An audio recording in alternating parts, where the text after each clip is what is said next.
I know. I might get started. So hello everyone and welcome to our third community event. I can't believe this is already our third event. I'm so happy that you're all here. Thank you so much for joining us. This is our third event. We're hoping to host a lot more. We're having some really interesting and insightful people such as the lovely Julia to run us through these sessions. Before we start, I'd also like to start off by respectfully acknowledging that this event is being recorded here on the land of the Bundjalung people. I'd also like to pay my respects to elders past and present. If you do happen to know the land you're on, I'd also like to invite you to acknowledge that in the chat. We've also got closed captions available as well, so you can click the CC button to access that as well.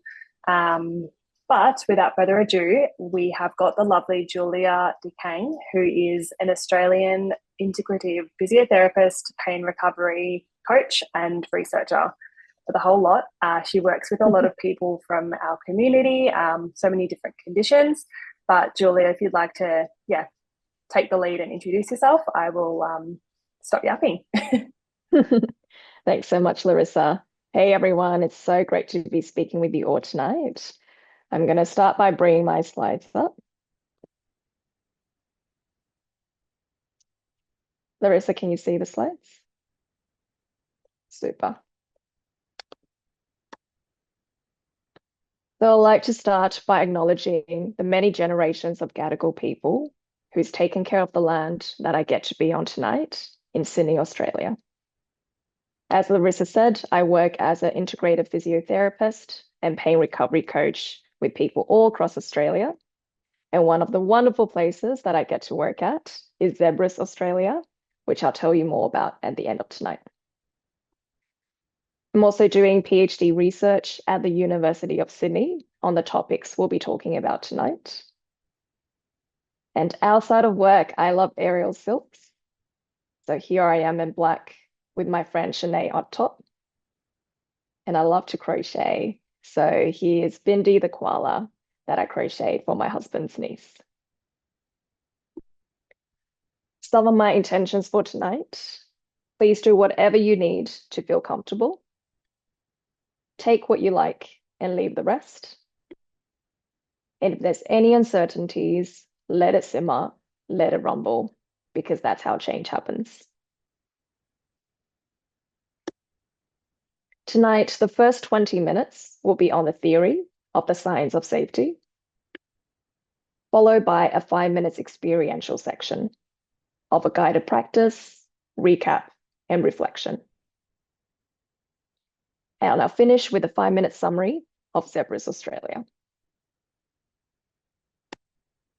Let's come into the theory part now. Where I like to start is a real photo of an actual human nervous system.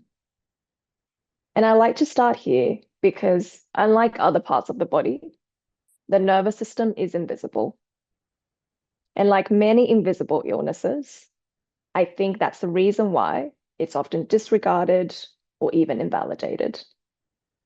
So if this is not something you want to see tonight, feel free to turn away and I'll let you know once we're past the picture.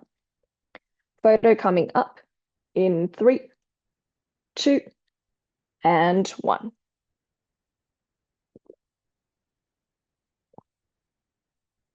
So this is our human nervous system. At the top, we have our brain with the eyeballs in front. That is connected to our spinal cord. And together that makes the central nervous system. And everything outside of that is the peripheral nervous system. So down the length of our arms to the tips of our fingers, throughout our torso, and down the length of our legs to the tips of our toes. We're past the picture now.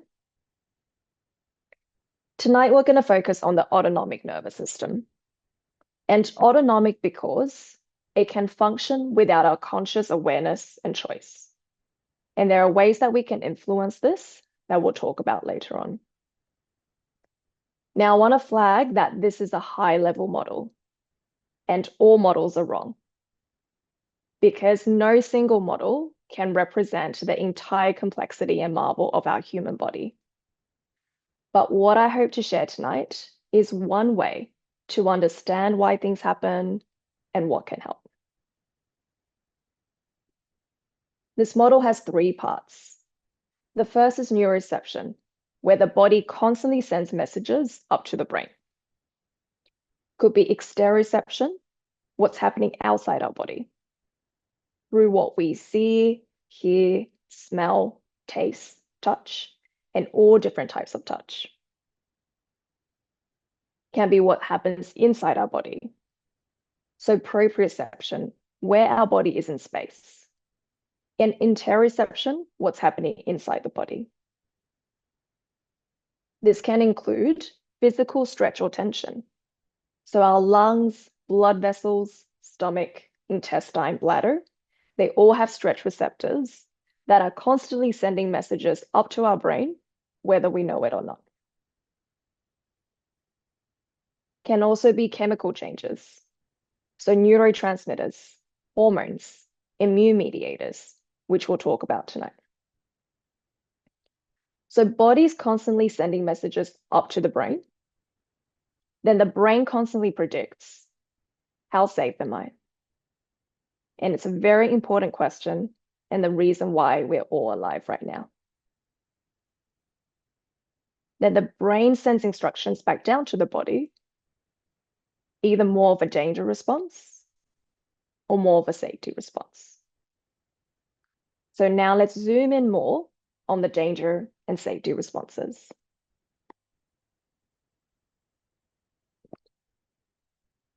The danger response protects us from immediate predicted danger.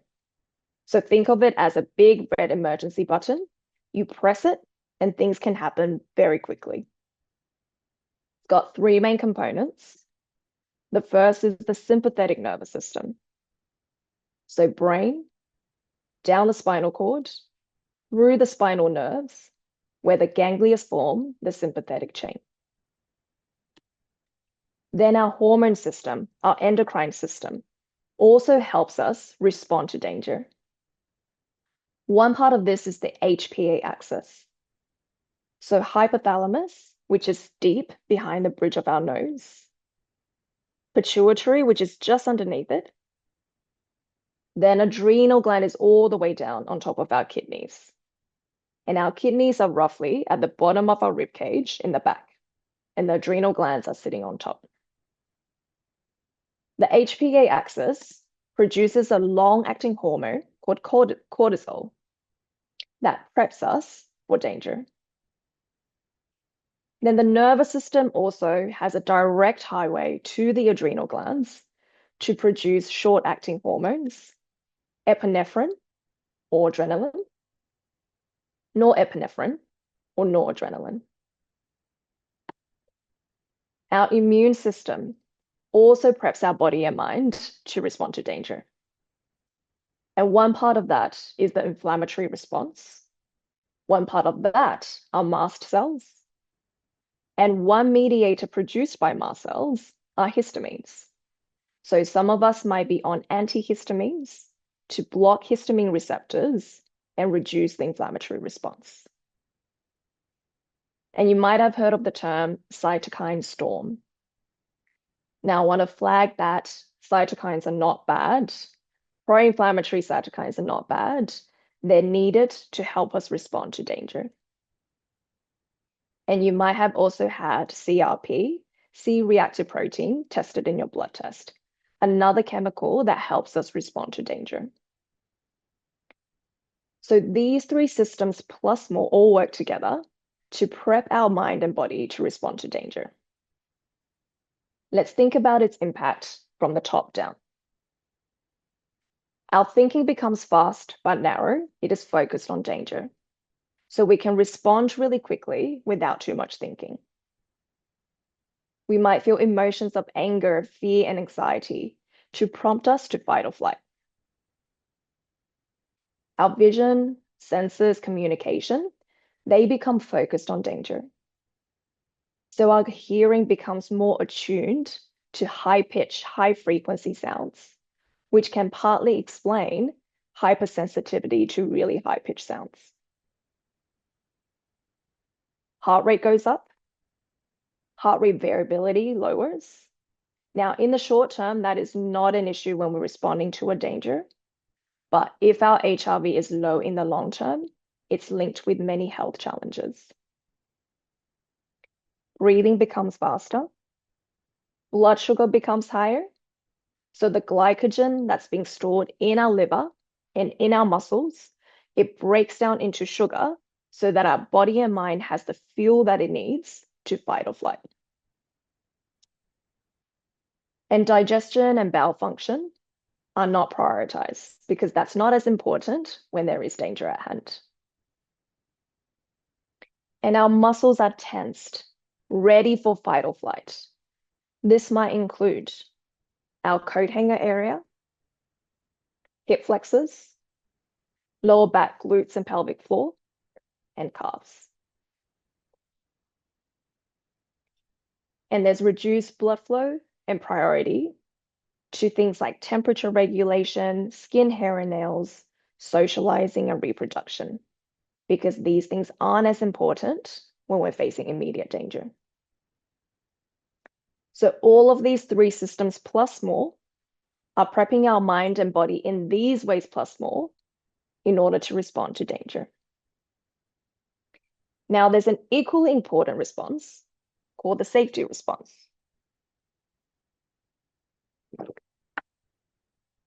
This helps our body recover and grow after danger. And if the danger response is like a big red alarm button, one way to think of the safety response is this big switchboard with lots of dials that allows for more nuance. It also has three components.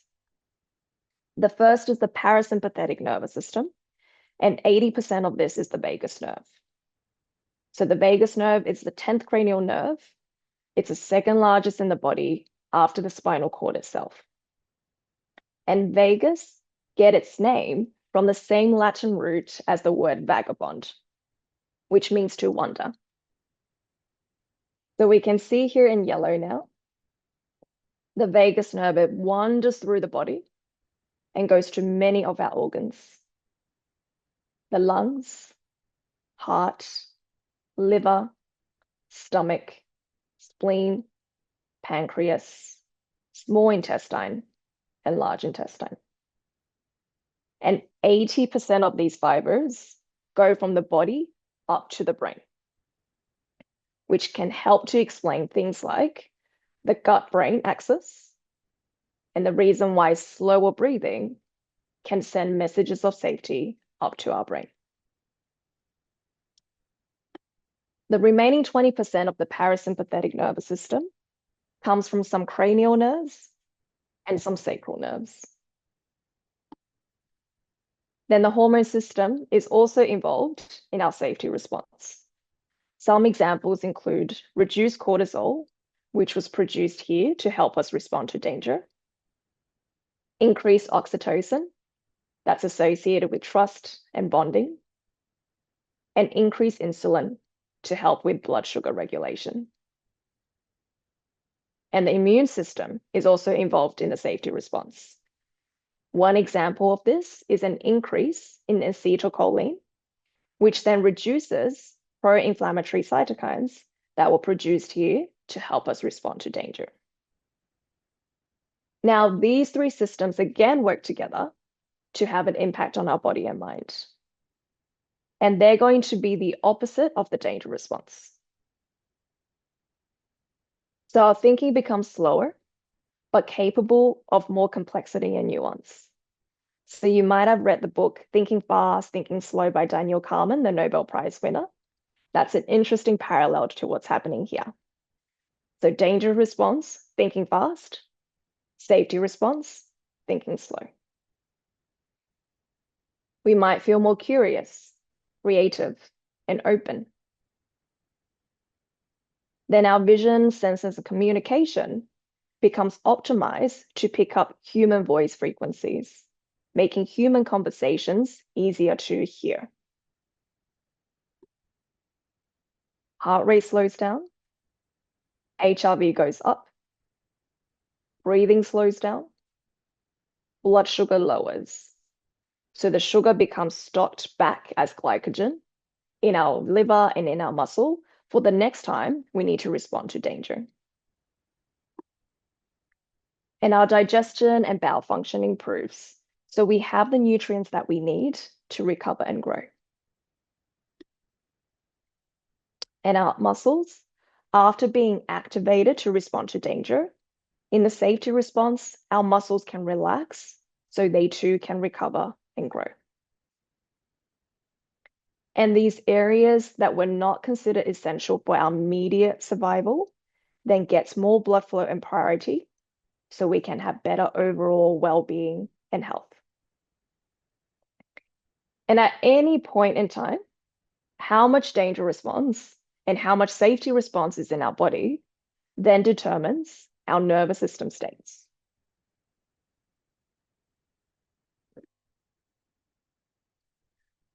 So if we think of increasing predicted danger as we go up, here we have our safe and social zone, also known as rest and digest, feed and breed, tend and befriend.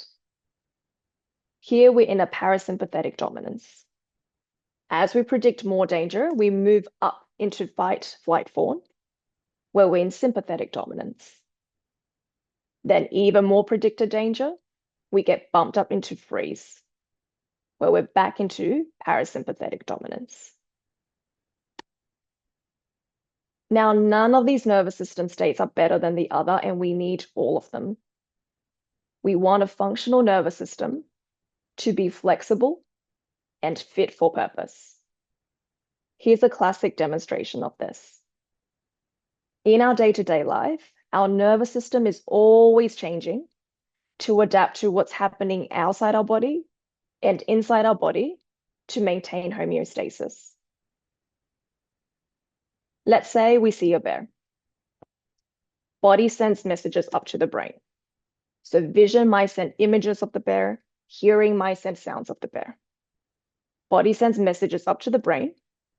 Brain predicts how safe are we, sends message back to the body saying, let's turn up the danger response.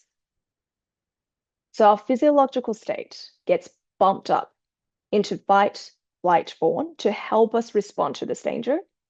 And if that's not enough, we get bumped up even further into freeze, so we can conserve our energy and resources. Then let's say the danger resolves. Body sends messages up to the brain. This time, vision might be sending images without a bear. Hearing might be sending sounds of the bear going further and further away. Body sends message up to the brain. Brain predicts how safe am I, sends a message down and says, we're safer than before. Let's gradually turn on the safety response. And you might notice here that it does take time to gradually come back into safe and social. From the nervous system point of view, we just saw a bear. So we're going to be more protective and more vigilant than usual. Then from the immune system and hormone system point of view, all of these chemicals that were released to help protect us, they're still circulating in our body, and it takes time for it to be processed. So we know that a functional nervous system is flexible and fit for purpose. What can happen is that we can have cumulative load without adequate recovery. And this can come from many sources. Can be things from our childhood, whether they be ACEs or otherwise, schooling years, work, family, financial, health, relocation, relationships, and there's more. Caring duties, sensory overstimulation, poor sleep, inadequate nutrition, inadequate or too much movement, disconnected from nature, lack of belonging, feeling inadequate, discrimination, or masking. And this cumulative load, it builds up a large allostatic load.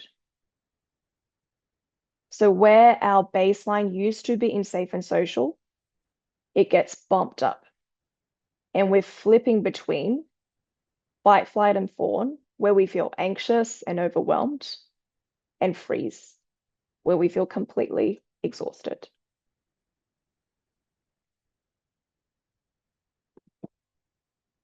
So we know a functional nervous system is flexible and it can go through all of these states depending on the predicted sense of danger. But what can happen when we're stuck in the survival mode here is that it can contribute to and amplify many symptoms. And I'm going to go through these really quickly, but it will be recorded so you can come back.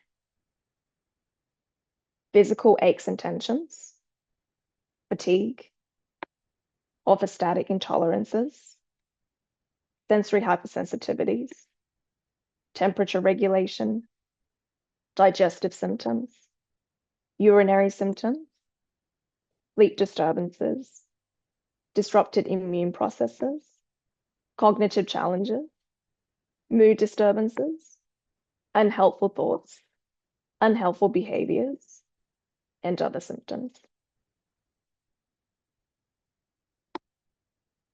So we know that cumulative load without adequate recovery builds up a large allostatic load, where our baseline shifts from a state of safe and social up into flip it between overwhelm and anxiousness and complete exhaustion. What we can try and do, and it's simple but not easy, is try turn up our safety response as often as we can. Because an allostatic load this big is easier to manage than an allostatic load that's that big. And life is going to keep lifing, and there is so much that we cannot control. But what we can try and control is trying to turn up our safety response as often as we can. And I think it's helpful to remember that our brain's job is to protect us. So it's going to be biased to look out for danger. So it is then our job to try and turn up the safety response as often as we can. So I have spoken a lot and added to our allostatic load. So I'd love to guide us into the experiential section now. I'm going to start with a guided practice called ABCD. Please feel free to follow my guidance, but I also encourage you to do whatever your body and mind needs at any point in time. So if it feels good for you, I invite you to close your eyes or lower or soften your gaze. But if you prefer to have your eyes open, please feel free to do that. You can even shut off your video camera.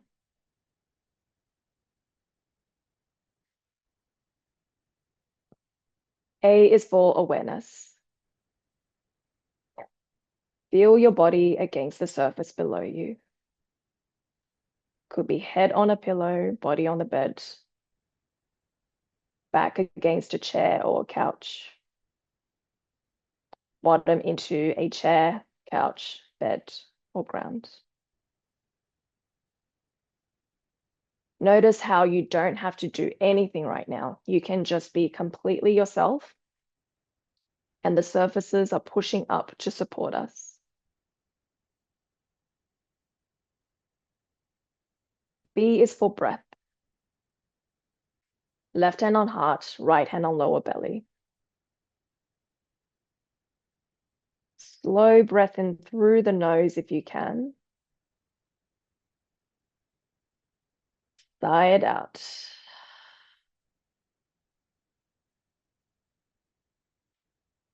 Slow breath in, belly rises. Sigh it out. And last one, slow breath in. Sigh it all out.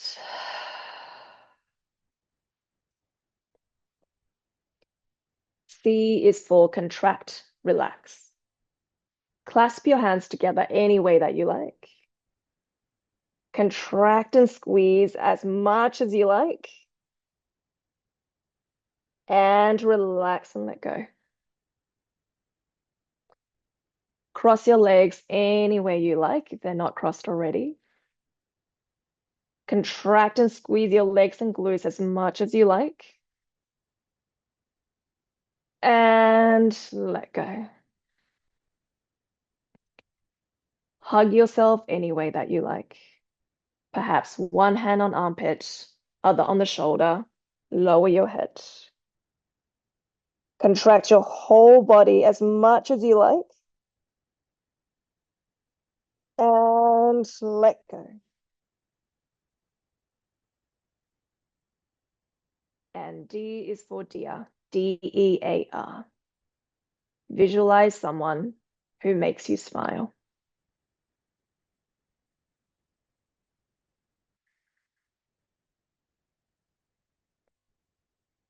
Slow breath in through the nose if you can. Side or out.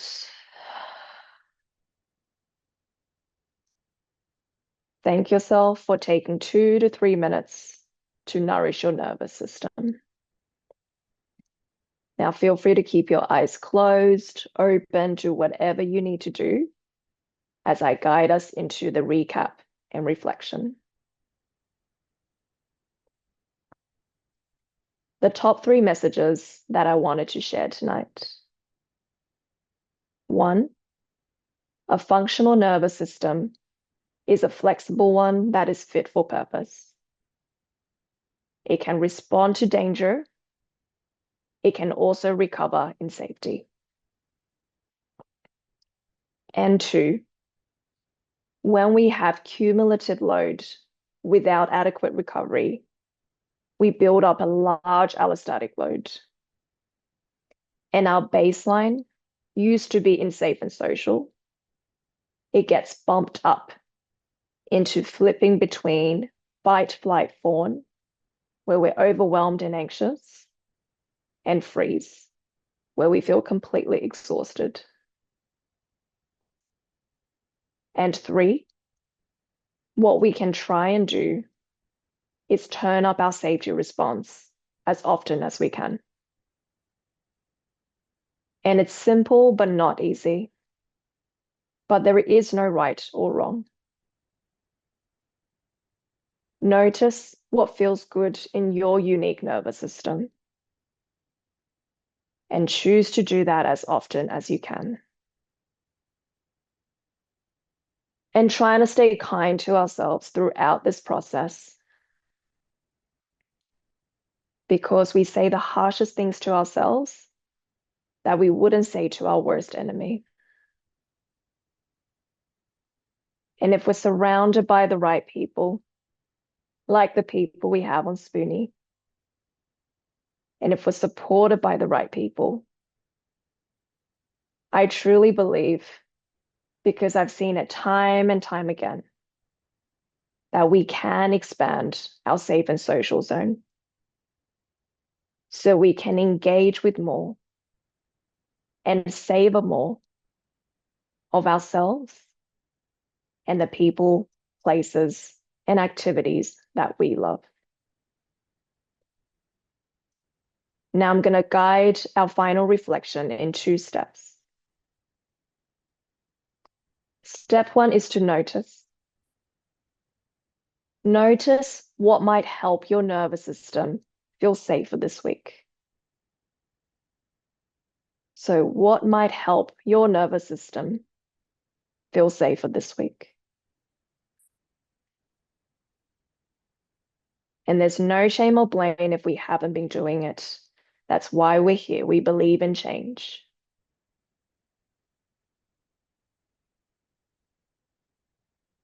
And try not to overthink it.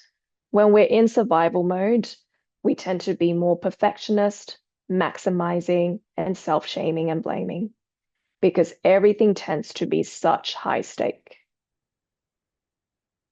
So whatever comes to your mind, you know your mind and body the best.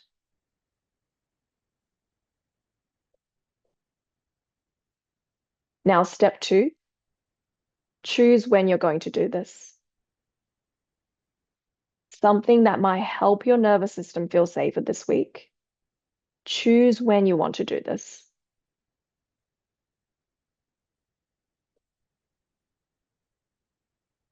Now, to close our experiential section, slow breath in through the nose. Sigh it out. Notice how your mind feels. There's no need to change anything, just noticing. Notice how your body feels. And thank yourself for choosing to use your time and energy for this webinar.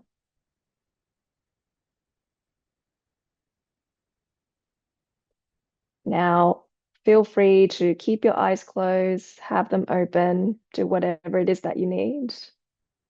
I like to end with a bit of info about Zebras Australia. So at Zebras, we're a team of passionate healthcare practitioners, and we want to put an end to less than pleasant experiences for people experiencing pain, tension, and fatigue. And three of the things I love most about how Zebras work. One is that we work in an integrative way. So you are always at the center of everything that we do. What is meaningful to you? What's important to you? What are your strengths? What are you finding challenging at the moment? And how do we move towards what you want? We'll draw on your experiences, your strengths, your preferences. We'll draw on available research, theories, and tools. And really importantly, we also draw on the collective wisdom of the thousands of people that we supported so far. Second thing I love most about Zebras is many of the team have lived experiences of persistent pain and symptoms, invisible illnesses, neurodivergence, trauma, and burnout. And that's across our whole team, from practitioners to customer care to community outreach. And last but not least, we try to practice what we preach so we can better serve others in a sustainable way. So when we turn up to work, we try to be ourselves, no masking required. And we're not perfect. So we try to lean into our discomforts and try to stay kind and try to stay curious. So give me one moment because Manon, our community outreach coordinator, has made a very helpful slide of who are we at Zebras. So we offer both in-person services in Richmond in Melbourne, as well as virtual services all across Australia. We offer physiotherapy, occupational therapy, exercise physiology, and this is all done in the integrative way that I described before. We also offer movement classes, resources, products, and events, and it's always keeping the community in mind. Here's our contact details. Here's a link to our link tree. And here's a photo of some of us. So a much bigger team now. There's about 20 of us now. So I want to thank you again for the time and effort you have chosen to use on tonight's webinar. And my wish for all of us is that we have a wonderful week, nourishing and nurturing our nervous systems. Thank you so much, Julia. I was a patient of Zebras years ago, way before Spoonie, and yeah, I can absolutely say they are the most amazing team. I've seen a lot of different practitioners there. So yeah, we feel very lucky to have you on tonight, and yeah, thanks for hanging out with us. Thank you so much, Larissa, for the opportunity. Anytime. Wherever you're tuning in from, I hope you have a lovely evening. And yeah, stay tuned for our next events, which we'll be sending emails out about very shortly. But thank you again, everyone, for joining us. We really appreciate it.